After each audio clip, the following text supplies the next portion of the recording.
on the reaction of the person you are witnessing to. Ano ba mga kapatid?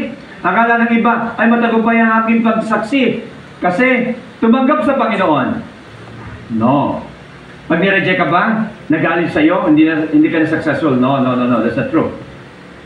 Sabi nga ni Bill Bright, no, nasa Panginoon siya, di ba? Yung sa kanyang aklat na Witnessing Without Fear, sabi niya, failure in witnessing is simply failing to witness.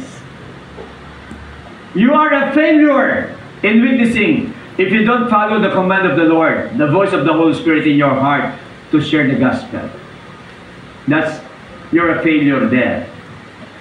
But if you share the gospel, in spite of the reaction of the people, or whoever you're sharing the gospel with, then it doesn't matter. Alam niyo, sa pag-share natin ng gospel, iba-iba talaga ang reaction. May tatanggap, may matutuwa, may magagalit, may tatanggap, may magre-reject, iba-iba. They are none of your business. Amen? Hindi mo dapat intindihin yon. Ikaw ay mensahero lang. Your part is to deliver the message. Parang delivery boy tayo. Parang messenger. Ipapahayag ko yung mensahe. Ang Lord na bahala.